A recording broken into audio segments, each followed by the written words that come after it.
Presenting our award tonight to Jimmy Gray, another name from that great era, WPRO radio, Holland Cook.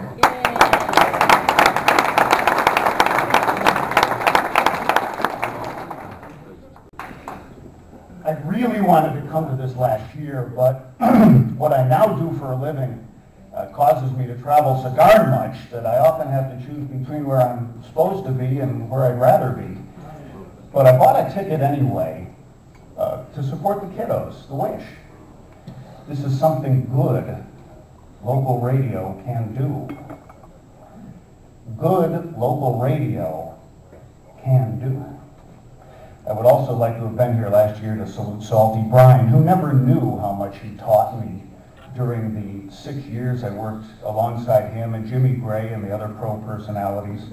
It was Camelot in the 70s, and we knew it, didn't we? I know it sounds a bit bizarre. Jimmy himself would like to have been here last year, but he hit a rough patch health-wise, so it's really good to see him looking and feeling more chipper this year.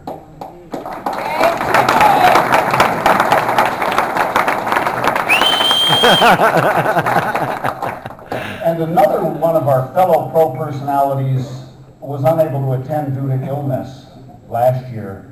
There's a theme going on. And I would give anything to have him here with us this year. But just several months ago, we lost Brother Bill Goodman to his long, brave, and very public battle with cancer. Jimmy and I used to go see him and take him out to lunch when he was feeling well enough. And I know Gary DeGrade was over there and Big John went to visit. This was 3 decades after we worked together because we were all brothers. And we were doing a kind of radio then that seems quaint now. AM radio that was cheerful. And the reason that the stuff coming out the speaker sounded so cheerful was that the people inside the building were. Very few of the people inside the building were actually from Rhode Island, with the exception of Billy Goodman and Gary DeGrade. All of us came from somewhere else. Salty Brian, Larry Kruger, Jimmy Gray, Ed Cherubino, Big John Bina, and I were all from somewhere else, but we came here to be part of this very special station. And I will always cherish the warm welcome that the people of Rhode Island gave me, especially the people at that station. I was never made to feel like an outsider, and nobody got me up to speed quicker than Jimmy Gray. When I moved here and I was the new kid in 1974, this guy hooked me up. Yeah. To this day, we share an accountant, an insurance agent.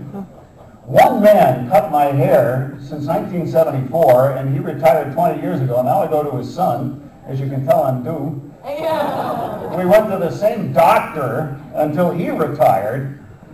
And one summer afternoon that was right out of a picture postcard, Jimmy Gray got married on my front porch on Block Island.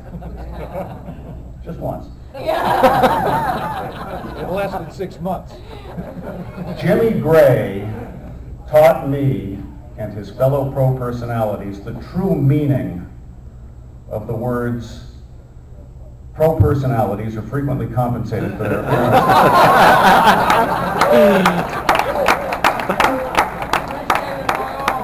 And I deeply appreciate exactly 50% of the stock tips he's given me over the years.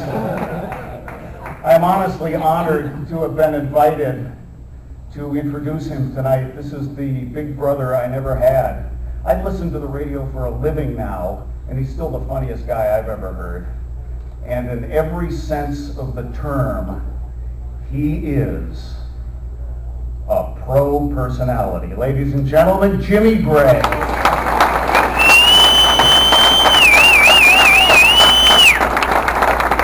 I'm not supposed to tell you it's his birthday tomorrow.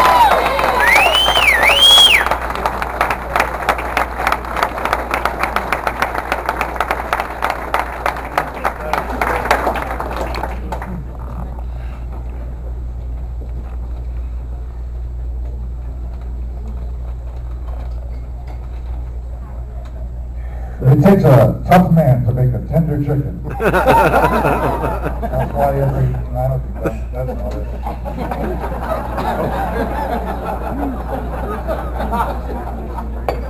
He'll never change. This has been a test of the emergency broadcast system. If this had been an actual, I know I got it here somewhere.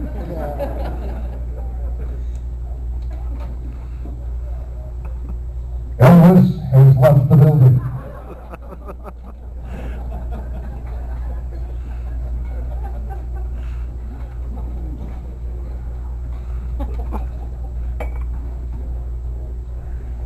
If nominated, I will not run. If elected, I will not serve.